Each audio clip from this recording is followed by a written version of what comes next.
दोस्तों बॉलीवुड पोल खोल के नए एपिसोड में आपका स्वागत है। और भाई साहब, अगर आपने अभी तक मेरा चैनल सब्सक्राइब नहीं किया तो कर लो, घंटी नहीं दबाई तो ज़रूर दबाओ। देखो, आप घंटी नहीं दबाओगे तो आपको नहीं पता चलेगा जब मैं नया वीडियो पोस्ट करूंगा। बात को समझिए मेरे भाई, घंटी दबा दीजिए यार। लास्ट फ्राइडे को डबल ढोल की रणवीर सिंह की फिल्म धुरंधर रिलीज हुई थी और धुरंधर जबरदस्त बिजनेस कर रही है। जो इस फिल्म को बनाने वाले थे उनको ये उम्मीद थी कि ये फिल्म पहले दिन बिजनेस करेगी कम से कम 50 करोड़ रुपए का, लेकिन पहले दिन का बिजनेस हुआ सिर्फ और सिर्फ 17 करोड़ रुपए का। कितना भाई साहब? 17 सीआर। दूसरे दिन फिल्म थोड़ी सी संभली और बिजनेस हुआ 21 सीआर का।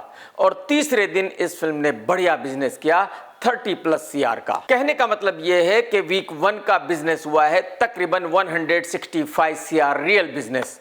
जो इस फिल्म के बनाने वाले हैं वो डिक्लेयर करेंगे 200 सीआर बिजनेस, यानी कि निर्माता तकरीबन इस फिल्म का बिजनेस पहले वीक में बढ़ाएंगे तकरीबन 35 करोड़।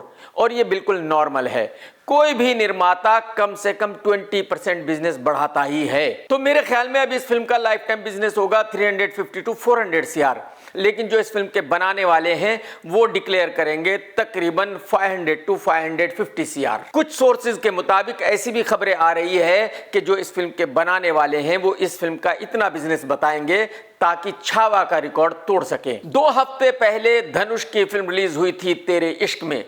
इस फिल्म ने भी बढ़िया बिजनेस किया है। यह फिल्म निर्माताओं के मुताबिक 100 सीआर का बिजनेस कर चुकी है, यानी कि यह film real business 75 to 80 CR का कर चुकी है।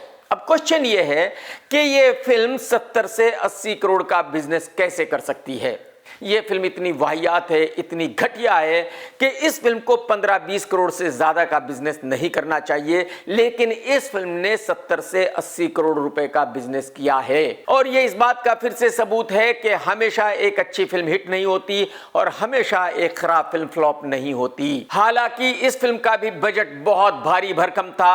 90 सीआर इस फिल्म की लैंडिंग कॉस्ट थी, यानी कि अगर इस फिल्म ने 100 करोड़ का बिजनेस किया है तब भी इस फिल्म को हिट नहीं माना जा सकता। इतना अच्छा बिजनेस करने के बावजूद भी यह फिल्म बड़ी मुश्किल से वो इन्वेस्टमेंट रिकवर करेगी जो इस फिल्म पर हुआ है। धुरंधर एक बहुत बड़े बजट की फिल्म थी, रिलीज हो चुकी है और अब आप सभी लोग ये जानना चाहते होंगे कि भाई आगे बड़े बजट की फिल्में कौन सी हैं जो आने वाली हैं। तो 25 दिसंबर को रिलीज हो रही है कार्तिक आर्यन की फिल्म तू मेरी मैं तेरा, मैं तेरा तू मेरी। 9 जनवरी को रिलीज हो रही है प्रभास की फिल्म राजा साहब, जो बहुत बड़ी फिल्म है। इस फिल्म की लैंडिंग कॉस्ट है तकरीबन 550 सीआर। उसके बाद सलमान की फिल्म आएगी द बैटल ऑफ गलवान, जिसका डिजास्टर होना तय है। और उसके बाद शाहरुख खान की फिल्म आएगी द किंग। और 2026 में रणबीर कपूर की फिल्म रामायण भी रिलीज होने वाली है, जो एक बहुत बड़े बजट की फिल्म है और ऐसा माना जा रहा है कि ये फिल्म बहुत बड़ा बिजनेस करने वाली है। ये एक ऐसी फिल्म है जिसका एक भी सीन कहीं बाहर शूट नहीं किया गया है। इस फिल्म को इंडोर शूट किया गया है और जो कुछ भी आपको बाहर का नजर आएगा वो सब कुछ वीएफएक्स से बनाया गया है। इस फिल्म का रियल बजट तकरीबन 1200 करोड़, लेकिन जो इस फिल्म के बनाने वाले हैं वो बहुत बढ़ा चढ़ाकर इस फिल्म का बजट बता रहे हैं 12,000 करोड़, जो पॉसिबल ही नहीं है। लेकिन ये बड़ी बात है कि आज इंडिया में 1200 करोड़ के बजट की फिल्म बन रही है। कुछ सालों पहले तक ऐसा नहीं माना जाता था कि कभी भी इंडिया में इतने बड़े बजट की फिल्म बन पाएगी। आप सभी जानते हैं कि दबंग का डायरेक्टर अभिनव हर 10-12 दिन के बाद सलमान के लिए एक पॉडकास्ट करता है, सलमान को बुरा भला कहता है।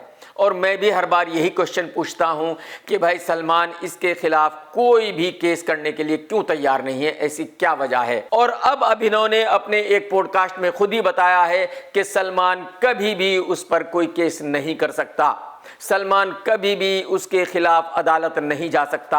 अभिनव का कहना यह है कि अगर सलमान ने ऐसा किया तो फिर मेरे पास ऐसे ऐसे राज हैं कि वो मैं सभी खोल दूंगा, पूरी दुनिया को बता दूंगा। तो मैं गारंटी के साथ कह सकता हूं कि सलमान मेरे खिलाफ कभी भी अदालत नहीं जाएगा। अब ये तो अभिनव को पता है या सलमान को पता है कि भाई ऐसे कौन से राज है जो अभिनव जानता है जिनकी वजह से सलमान डर रहा है उसके खिलाफ कोई भी केस करने से। ऋतिक रोशन ने भी फिल्म धुरंधर देखी और ऋतिक ने कहा कि ये फिल्म जबरदस्त है, माइंड ब्लोइंग है।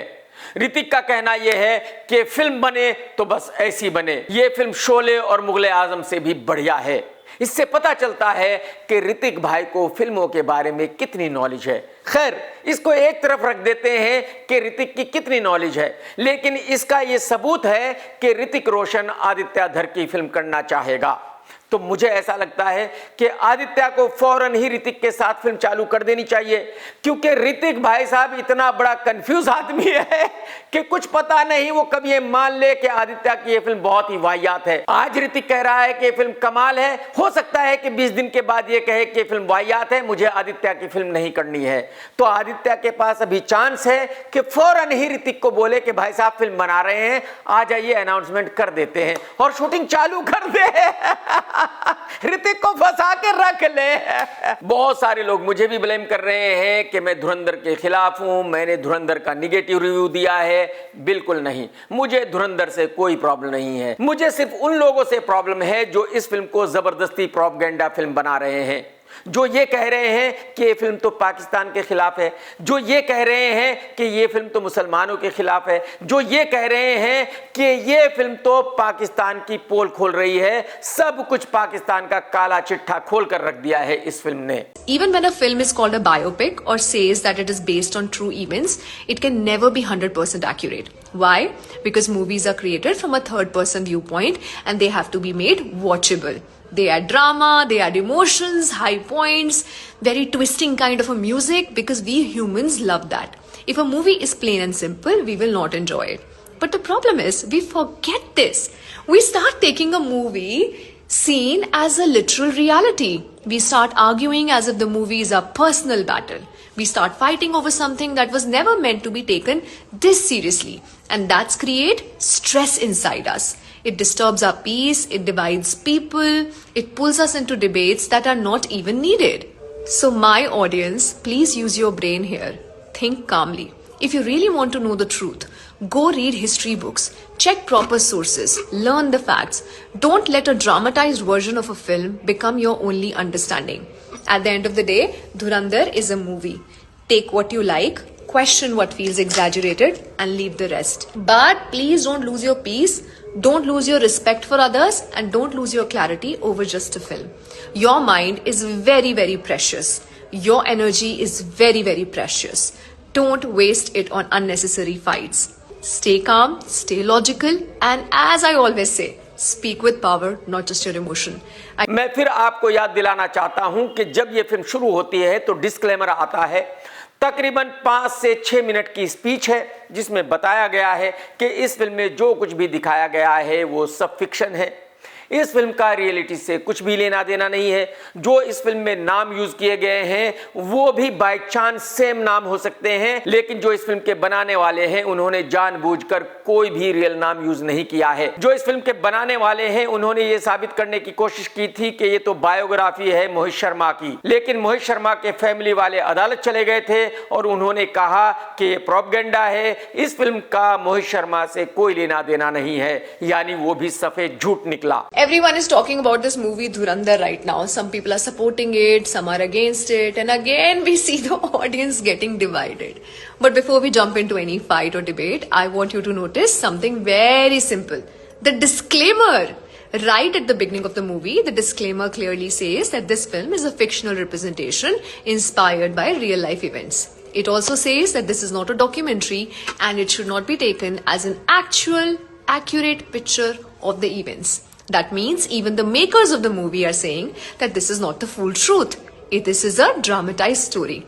And honestly, that's how almost every film works. इस फिल्म में माधवन ने रोल किया है अजीत डोवाल का। जब इंडियन एयरलाइंस के प्लेन को हाईजैक करके कंधार ले जाया जाता है तो फिल्म में दिखाया गया है कि अजीत डोवाल उन लोगों से बात कर रहे हैं जिन्होंने प्लेन को हाईजैक किया था, जबकि उस वक्त अजीत डोवाल का नामो निशान नहीं था। जब पार्लियामेंट पर अटैक होता है तब भी अजीत डोवाल साहब को दिखाया गया है, उस वक्त भी अजीत डोवाल का कहीं नामो निशान नहीं था। और जब मुंबई में 26/11 होता है तब भी अजीत डोवाल साहब को दिखाया गया है, उस वक्त भी अजीत डोवाल साहब कहीं नहीं थे। मैं आपको ये बता दूं कि 2014 के बाद अजीत डोवाल साहब सेंटर में आए हैं। उससे पहले वो प्रधानमंत्री मोदी जी के साथ गुजरात में काम किया करते थे, यानी कि स्टेट लेवल पर ही काम किया करते थे।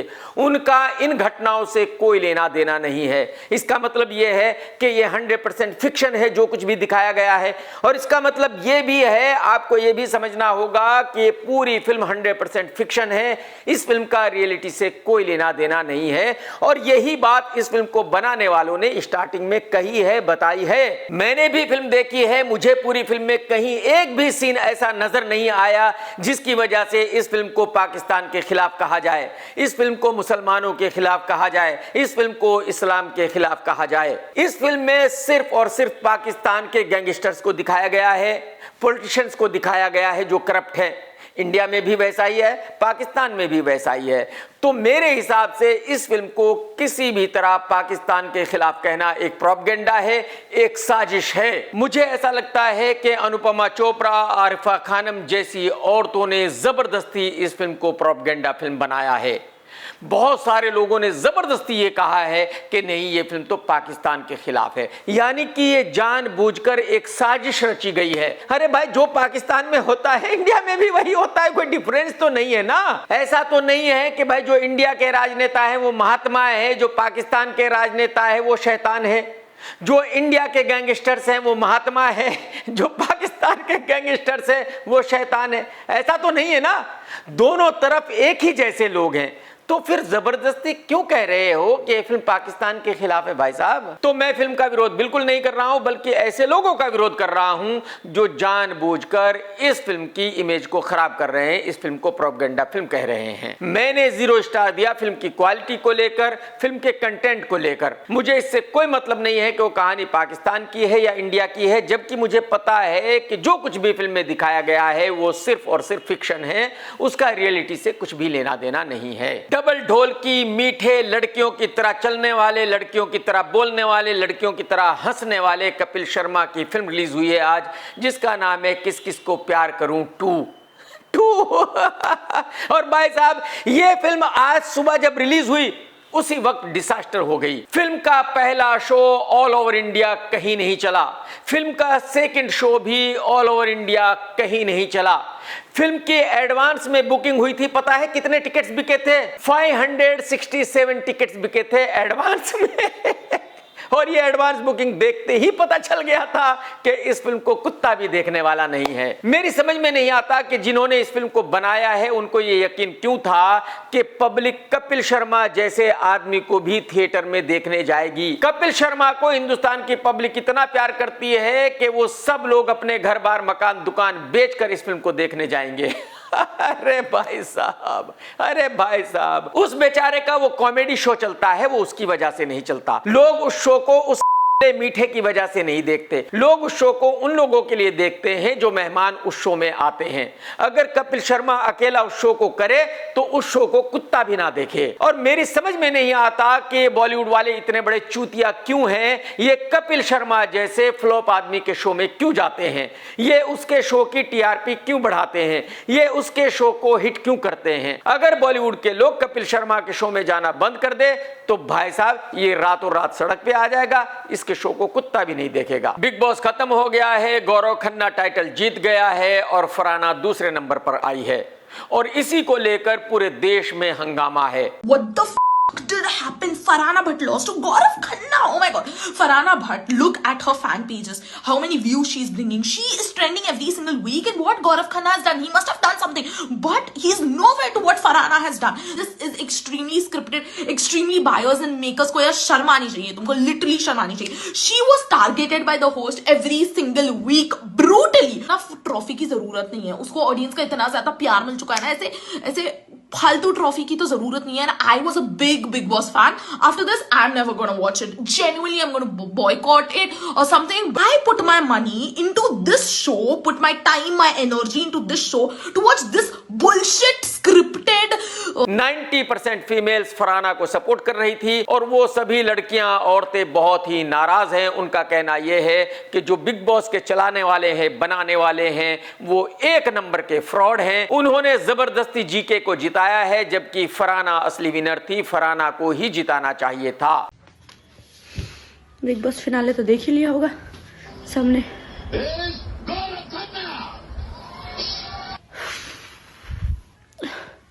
फरहाना नहीं जीती,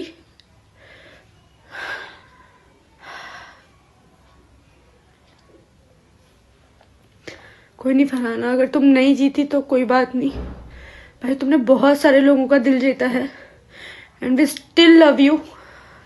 और भाई हमारे लिए तो तुम ही विनर हो भाई। तो पता नहीं, मुझे बहुत बुरा लग रहा है भाई, पता नहीं क्यों। ऐसा लग रहा है मेरी कोई हार हो गई, मैं कोई ट्रॉफी हार गई। We love you Farhana and you are still winner of so many hearts. We love. 15 साल से बिग बॉस देखती हुई आई हूँ और एक जब एमसी स्टैंड जीता था तब मुझे दुख हुआ था शिव के लिए, और आज मुझे दुख हुआ है फरहाना के लिए, क्योंकि वो दोनों ही बहुत डिजर्विंग थे और जो जीता है वो सीधा सीधा उसको मिल गया है बिना कुछ किए। और रही बात फरहाना के, लोग बोलते हैं कि जुबान की, तो एमसी स्टैंड की तो बहुत अच्छी जुबान थी इसलिए वो जीत गया था। तो बात तो बस वही है कि जब एमसी स्टैंड को जिताना था तब उसकी गंदी जुबान, उसकी गालियां भी मंजूर थी, और यहाँ पे फरहाना को हराना था तो सिर्फ उसकी गलतियां गिनवाई गई थी। तो यहाँ पे जो विनर था वो फिक्स्ड था। तो फरहाना क्यों नहीं जीती? मेरा दिमाग ये एक्सेप्ट ही नहीं कर पा रहा है कि भाई फरहाना नहीं जीती, क्योंकि मेरे लिए तो भाई वही विनर है। ट्रॉफी चाहे जिसको भी गई हो, लेकिन मेरे लिए तो वही विनर है। मैं अभी ऑफिस में हूँ और मेरा दिमाग यही है तो क्या भाई फरहाना क्यों नहीं जीती, फरहाना वो ट्रॉफी क्यों नहीं मिली, क्यों नहीं मिली, क्यों नहीं मिली। I love her so much, मतलब इस लेवल का मैं प्यार करती हूँ ना उसे, मुझे I love her so much. क्या मजबूरी थी बिग बॉस जी आपकी? क्या मजबूरी, मतलब किस बेस पे आपने गौरव खन्ना को जिताया है? गौरव जी के क्यों? फरहाना नहीं दिखी आपको? फरहाना नहीं दिखी? इतनी टैलेंटेड बंदी कहाँ दिखेगी आपको? जितने जो रहते ना 8 5 स्टार डू नथिंग वाले बंदे बराबर आपको दिख जाते हैं। जैसे ही वीडियोस आपने देखे हैं, ऐसे लाखों वीडियो सोशल मीडिया पर हैं जो लोगों ने बनाकर पोस्ट किए हैं।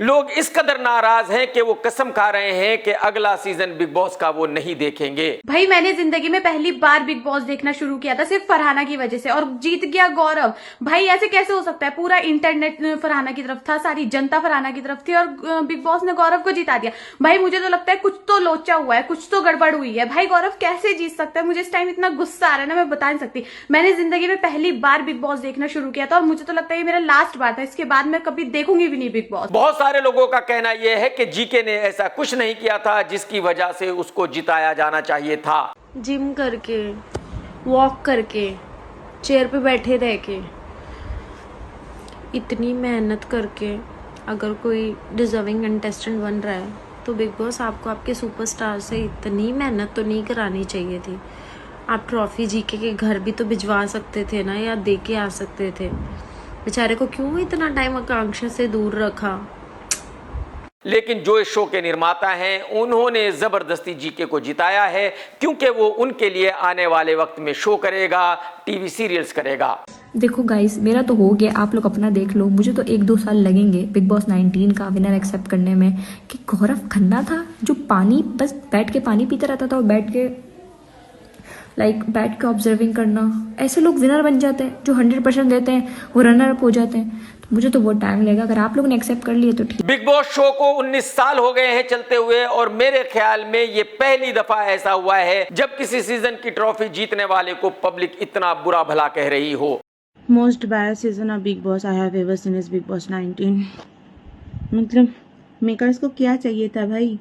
सिर्फ पानी पीना, ये कंट्रीब्यूशन था विनर का शो के तरफ, और बाकी टीआरपी के लिए 2 girls have been used throughout the season, Farhana Bhatt and Tania Mittal. Farhana Bhatt को वैम्पियर बोलते जाओ ताकि उसका कंट्रीब्यूशन दिखा सके कि negative PR, and Tania Mittal has been used for like views, TRP, but no one has, those people who never seen Big Boss in their life started seeing Big Boss for Tanya Mittal and Farhana Bhatt। But बहुत सारी औरतें, बहुत सारी लड़कियां GK को भर भर कर गालियां दे रही हैं। इतना ही फिक्स विनर बनाना था तो हफ्ते के पहले दिन बना देते भाई बंदे को।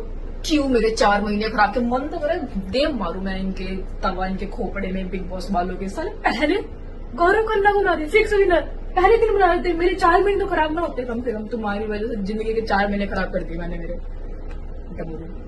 और ये लोग, ये लड़कियां, ये औरतें सिर्फ गालियां नहीं दे रही है, नाराजी नहीं है, बहुत सारी औरतें, बहुत सारी लड़कियां बहुत ज्यादा रो रही हैं। उनका कहना यह है कि बिल्कुल अन्याय है फरहाना के साथ। बॉस 19 के विनर गौरव, कितना स्क्रिप्टेड है ये शो, वो ही समझ नहीं पा रही हूँ मैं आज तक। Farhana was so loved, so peak loved, behind the scenes, social media पे, शो पर। पूरा सीजन उन्होंने झगड़ा किया है, वो भी अकेले झगड़ा किया है, been against everyone, everything, showed up, done the most work, and जीता वो इंसान जो सिर्फ शांत बैठा हुआ था शो में। वैसे तो यूजुअली शांत लोग हमेशा आउट हो जाते हैं, क्योंकि अगर शो में कुछ करते नहीं हो तो ऑडियंस बाहर कर देती है। बट इस बार क्या हुआ है, मतलब गौरव को जिताना ही था तो क्यों ये सब ड्रामा किया पीठ पीछे। सच didn't seem like a deserving win to me. No hate towards anyone, they're all super talented, but क्यों बिग बॉस, क्यों हमेशा स्क्रिप्टेड होता है। ये इस बात का सबूत है कि फरहाना को लोग कितना पसंद कर रहे थे। ये इस बात का सबूत है कि फरहाना कितनी फेमस हो चुकी है। ये इस बात का सबूत है कि जो पब्लिक है वो फरहाना की जर्नी से कितनी जुड़ गई थी। एक भी टीवी सेलिब्रिटी मुझे ऐसा नहीं नजर आया जिसने खुशी का इजहार किया कि ये जी के जीत गए। हाँ, क्या हो गया, धोखा हो गया, धोखा। बहुत सारी लड़कियों ने, औरतों ने वीडियोस पोस्ट किए हैं। उन्होंने कहा है कि फरहाना तुम हारी नहीं हो, तुम जीती हो। तुम कुछ भी करो, तुम जो कुछ भी करोगी हम वो देखेंगे, हम तुम्हारे साथ है। लिटरली मुझे इतना बुरा लग रहा है ना कि मैं रात के 1:30 बजे वीडियो बना के पोस्ट कर रही हूँ। I just watch the finale, but मेरी हिम्मत ही नहीं हो रही थी कि मैं इस पे वीडियो बनाऊं। फरहाना नहीं जीती। अब आई होप फरहाना तक ये वीडियो पहुंचेगी, बिकॉज मैंने जितने वीडियोस डाले हैं every video was on her story. मुझे इतना बुरा फील हुआ that she didn't want, but she is the winner for audience. जितने कमेंट्स देखे हैं, जितनी भी पोस्ट में, सब में यही लिखा है she was the most deserving player. चलता है यार, हर बार थोड़ा सा बायस्ड होते हैं, इस बार बहुत ज्यादा बायस्ड हो गए।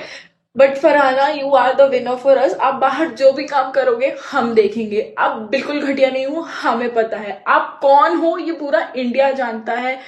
And girl, you were the best, you nailed the season. This was not the big boss show, this was the Farhana Bhatt show this year. And ये तो आपको अपने, जब आप बाहर आओगे तो आपको जो इमेंस सपोर्ट मिला है वो देखकर ही आप समझ जाओगे। We all love you, you are the winner for me, I love you. इसका मतलब यह है कि फरहाना को पब्लिक का रियल सपोर्ट मिल चुका है। अब फरहाना जो कुछ भी करेगी वो बहुत अच्छा होगा, उसके लिए पब्लिक जरूर उसको सपोर्ट करेगी। बिग बॉस में जितने लोग भी थे सभी के इंटरव्यूज आ रहे हैं और मालती का भी एक इंटरव्यू आया है। जब इंटरव्यू करने वाले ने मालती से पूछा कि अमाल ऐसा क्यों कह रहा था कि वो आपको नहीं जानता, तो मालती ने कहा कि भाई वो मुझे बिग बॉस में जाने से 3 महीने पहले मिला था, हमारी बातें हुई थी और बिग बॉस के घर में भी मैंने यही कहा कि मैं अमाल को जानती हूं, लेकिन उसने मना कर दिया कि वो मुझे नहीं जानता।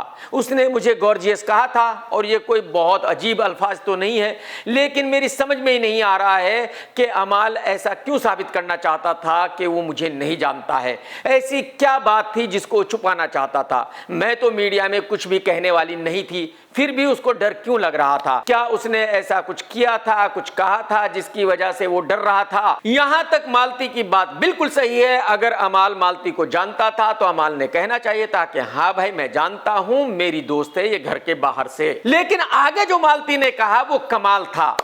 मालती ने कहा कि देखो हम सेम इंडस्ट्री से हैं, बॉलीवुड से ही हैं, अमाल भी और मैं भी, तो जाहिर सी बात है अगर हम एक दूसरे को जानते हैं तो ये कोई बहुत बड़ी बात नहीं है। अगेन मैं बोलना चाहूंगी, अमल को मैं बाहर से जानती हूँ, हम सेम इंडस्ट्री में काम करते हैं, ऐसा नहीं है कि वो किसी और इंडस्ट्री से हैं, हम सेम शहर में रहते हैं, राइट। मैंने स्टेटमेंट दिया था कि मैं अमल को शो शुरू होने से पहले 3 महीने पहले मिली हूँ, हमने नंबर एक्सचेंज की बात की और बहुत ही नॉर्मल चीज है जो होती है। अब कितनी बात हुई है, क्या बात हुई है, मैं थोड़ी मीडिया में बताने वाली हूँ, राइट। अभी मैडम जी मैडम जी आप भी बॉलीवुड से हो, आपका बॉलीवुड से क्या लेना देना है? यही तो प्रॉब्लम है बॉलीवुड की। बॉलीवुड में लाखों लोग हैं जो ये कहते हैं कि हम बॉलीवुड से हैं, जबकि उनका बॉलीवुड से कोई लेना देना नहीं है।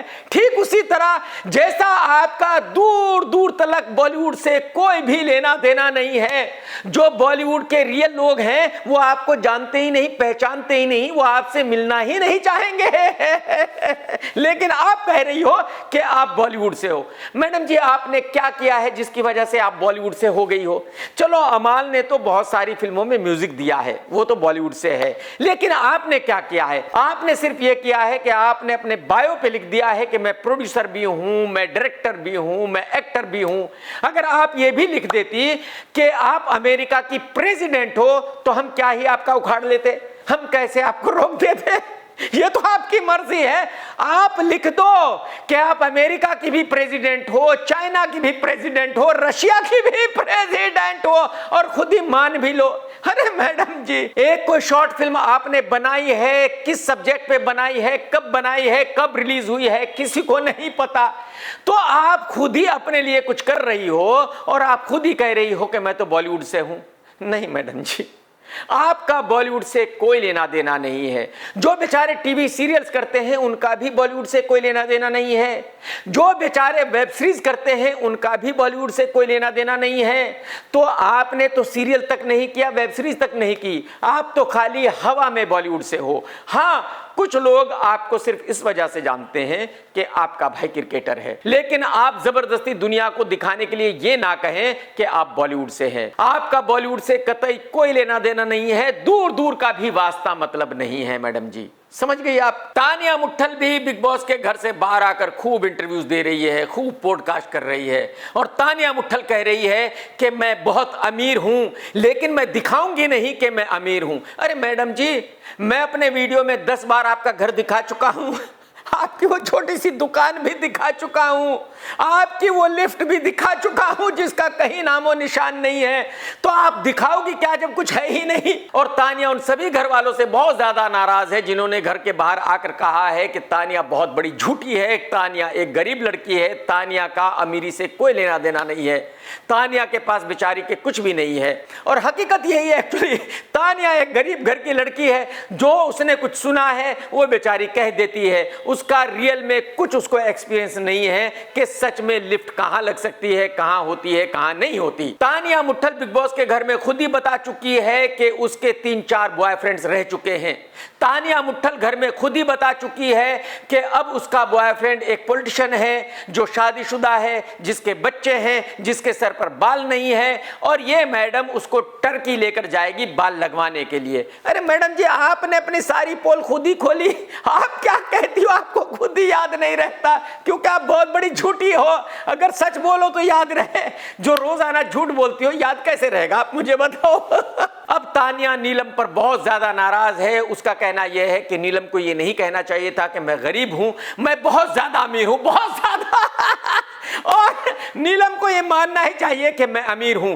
देखो, ये सब मेरे बॉडीगार्ड्स हैं। एक्चुअली ये जो इसके साथ बॉडीगार्ड्स घूमते हैं, इनके पैसे वही देता है पॉलिटिशियन जो इस मैडम का बॉयफ्रेंड है। वो बंदा विधायक है और जाहिर सी बात है उसके पैसे हैं, तो वही तानिया पर खर्चा किया करता है। और मेरे ख्याल में जब तानिया ने सब कुछ बता ही दिया तो ये बताने में कोई हर्ज नहीं है कि भाई ये विधायक है जो मेरा बॉयफ्रेंड है, उसी के पैसों पे मैं ऐश कर रही हूं, वही मेरे ऊपर खर्चा कर रहा है। आपको याद ही है जब कभी फिल्म सैयारा रिलीज हुई थी तो क्या क्या ड्रामा किया गया था, किस तरह से उस फिल्म की मार्केटिंग की गई थी, किस तरह से अलग अलग न्यूज बनाई गई थी। यह भी दिखाया गया था कि एक आदमी हॉस्पिटल में ग्लूकोज लगवा रहा था और उस ग्लूकोज को लेकर ही थिएटर में पहुंच गया था फिल्म देखने के लिए।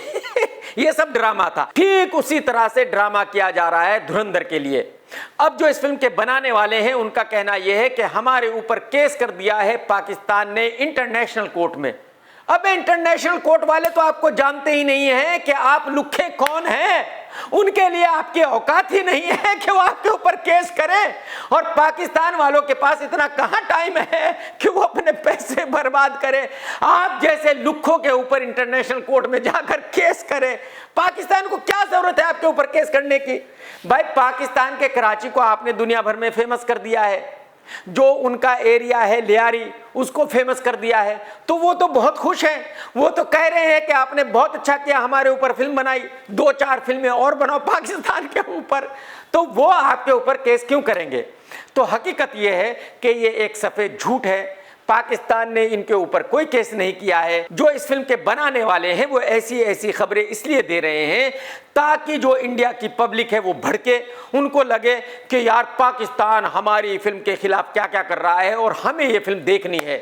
इसमें ऐसा क्या है जो पाकिस्तान के खिलाफ दिखाया गया है जिसकी वजह से पाकिस्तान इतना परेशान है, तो हमें ये फिल्म देखनी है। और किसी हद तक इस फिल्म के बनाने वाले कामयाब भी हो चुके हैं। नहीं तो हकीकत ये है कि ये फिल्म इतनी चूतिया फिल्म है कि इस फिल्म का लाइफ टाइम बिजनेस 50 करोड़ से ज्यादा नहीं होने वाला था। ये फिल्म डिजास्टर होने वाली थी। तो यही वो ट्रिक्स हैं जिनको यूज करके इस फिल्म के निर्माताओं ने पैसे कमाए हैं और कमा रहे हैं। खबर आई है कि आदित्य धर अपनी अगली फिल्म शुरू करेगा अक्षय कुमार के साथ। मेरे ख्याल में ये खबर बिल्कुल सही है। उसकी वजह यह है कि अक्षय कुमार भी बेचारा आज की तारीख में डेस्परेट है किसी तरह सरवाइव करने के लिए। अक्षय कुमार की लाइन से फिल्में फ्लॉप हो रही हैं। पिछली तकरीबन 10-12 फिल्में फ्लॉप हैं। कोई भी अक्षय कुमार की फिल्म देखना ही नहीं चाहता। तो अब अक्षय भी एक ऐसी प्रोपेगेंडा फिल्म करना चाहता है जैसे कि कश्मीर फाइल्स थी या धुरंधर है या द केरला स्टोरी थी, ताकि पब्लिक अक्षय कुमार की उस फिल्म को देखने जाए और अक्षय कुमार ये साबित कर सके कि वो भी एक बड़ा स्टार है। हालांकि अक्की इससे पहले कई दफा ये कोशिश कर चुका है लेकिन हर बार फेल हो जाता है। अक्की ने पृथ्वीराज इसी तरह की फिल्म बनाई थी। अक्की को पूरा यकीन था कि ये प्रोपेगेंडा फिल्म है, पब्लिक भर भर कर इसको देखने जाएगी, लेकिन पब्लिक ने उस फिल्म को पूरी तरह रिजेक्ट कर दिया था। अब देखने वाली बात यह होगी कि इस बार अक्की कामयाब हो जाएगा अपने मिशन में या नहीं। पाकिस्तान की पब्लिक भी ऑनलाइन फिल्म धुरंधर देख रही है और वीडियो पोस्ट कर रही है और पाकिस्तान के लोग कह रहे हैं कि भाई हमें इस फिल्म को देखने में बहुत मजा आया। इस फिल्म में बहुत ही कमाल की चीजें दिखाई गई है। कराची में वो चीजें दिखाई गई है जो कराची में है ही नहीं। जरा आप भी देखिए वीडियो। वो जनाब हम कल धुरंधर मूवी देख के आए हैं। पूरे हमने कराची में सवेर से निकले हुए हैं। भाईजान झूठ बोल रहे हो, हमारे यहाँ पे तो ऐसी लोकेशन ही नहीं है। हम सुबह से सारा कराची ढूंढ बैठे हैं, हमें तो ऐसी कोई लोकेशन ही नहीं दिखी है जैसी मूवी में दिखाई है। जनाब झूठ मत बोले, ये हमारा कराची है ही नहीं। जनाब हमारे घर में तो इतनी लाइटें नहीं जलती जितनी उस गाने में अंदर जला दी है। जनाब ऐसे पुल के नीचे से गड्डी चलाई है, हमने तो आज तक नहीं देखा कि पुल के नीचे से भी लोग जाते हैं, पुल के तो ऊपर से जाते हैं। जनाब पता नहीं कैसी मूवी बनाई है जनाब। ऊपर से जनाब इतनी साफ सुथरी सड़कें। जनाब हमारे सड़कों में तो कम से कम 500-600 फुट में टटी ना दिखे तो जनाब हमें लगता ही नहीं कि हमारे कराची में घूम रहे हो आप। अच्छा, जो भी इस बंदे ने इस वीडियो में कहा वो बिल्कुल सही है। उसकी वजह यह है कि भाई कराची दिखाया तो गया है लेकिन फिल्म तो कराची में शूट नहीं की गई। तो एक्चुअली जो कराची में है, जो पाकिस्तान में है, वो इस फिल्म में है ही नहीं।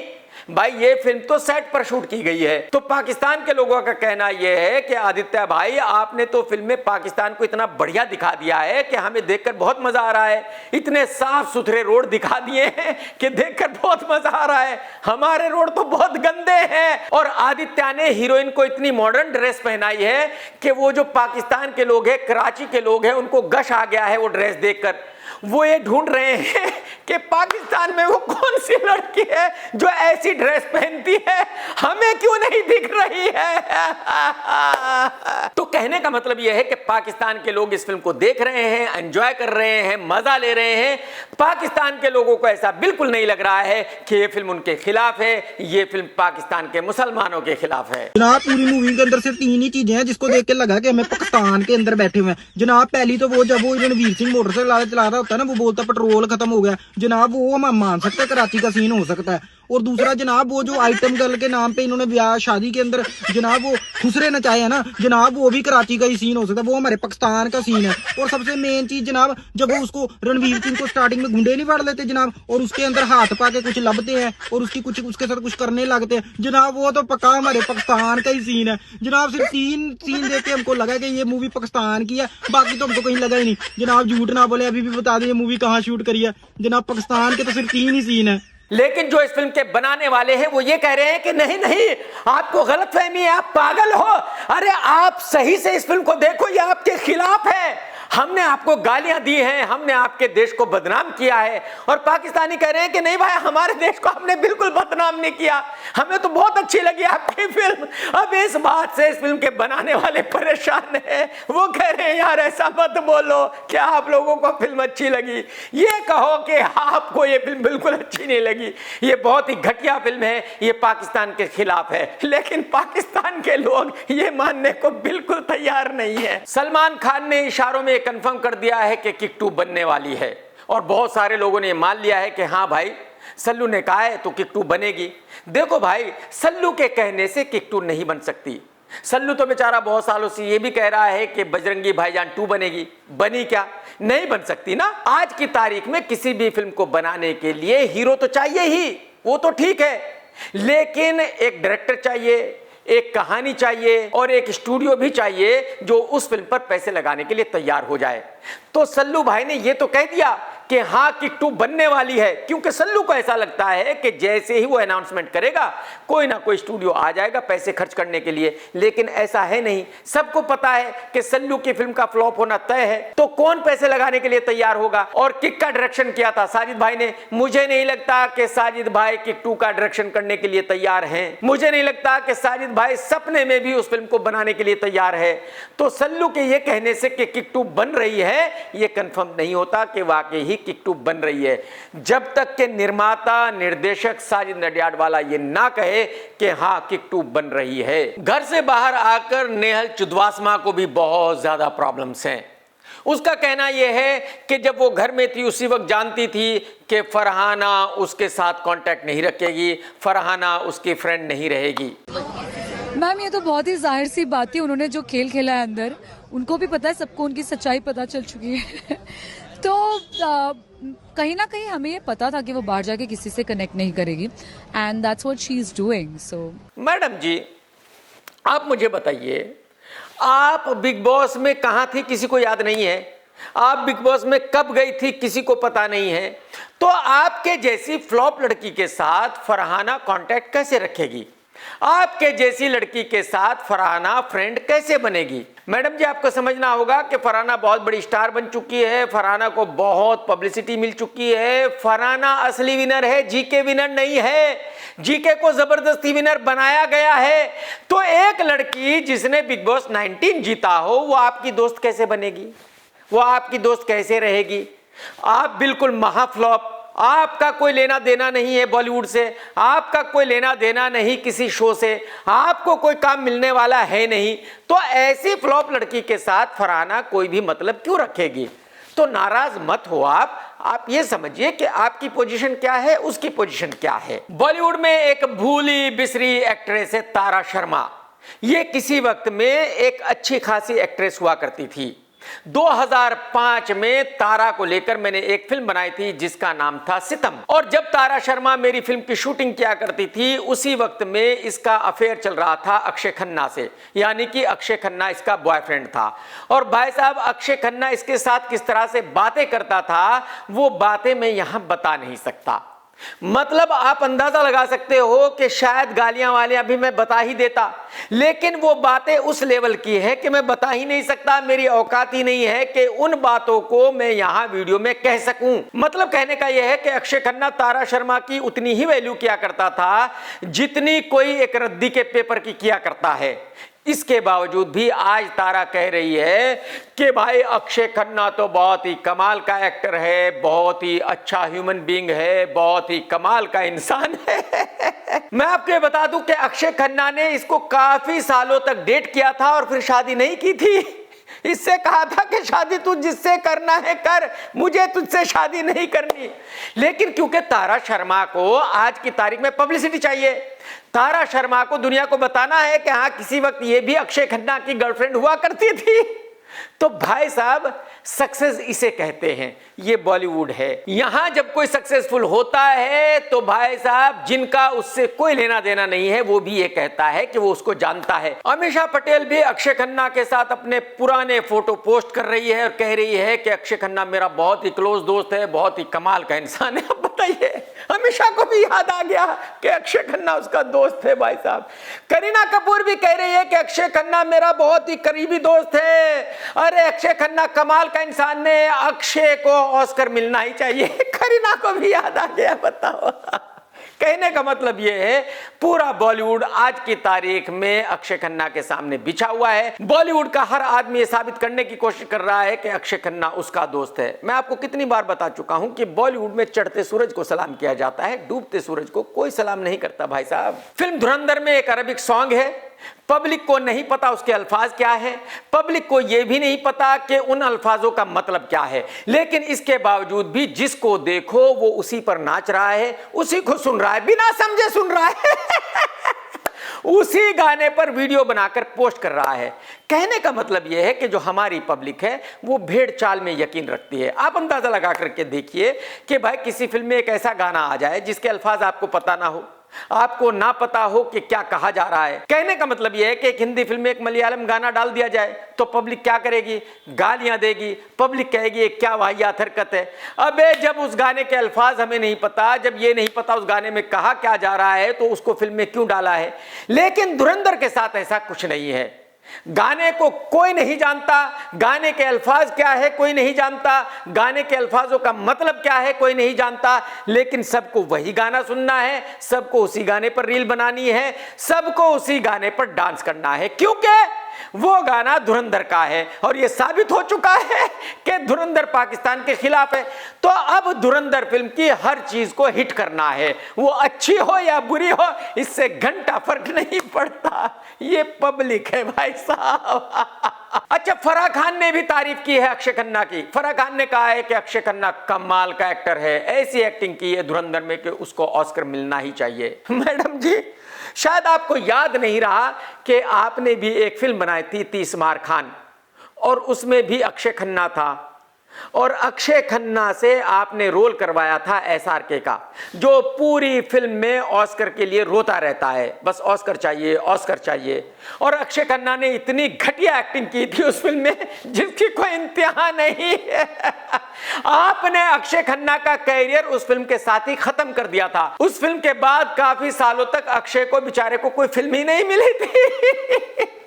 तो आपको अक्षय भूला नहीं है। और वो SRK था जिसकी इतनी भारी बेइज्जती की थी आपने फिल्म में, इसके बावजूद भी SRK ने आपको माफ कर दिया। अगर SRK की जगह कोई और होता तो जिंदगी में कभी आपकी शक्ल नहीं देखता, लेकिन वो SRK है, उसने इतनी घटिया हरकत करने के बावजूद भी आपको माफ कर दिया था। तो मैडम जी, अब आप कितनी भी उछलो, कितनी भी कूदो, कुछ भी कहो, अक्षय खन्ना को पता है कि आपने उसके कैरियर के साथ क्या किया था। अक्षय खन्ना अपने सपने में भी आपकी फिल्म करने वाला नहीं है, ये लिख करके रख लो, मैं ब्लैंक पेपर पर लिख कर देता हूं। दोस्तों, अगर आज का वीडियो आपने देखा है तो लाइक करना बिल्कुल मत भूलना, कमेंट्स करके जरूर बताना कि आज का वीडियो कैसा लगा। टेक केयर दोस्तों, tata bye bye, love you, जय हिंद, सत्यमेव जयते।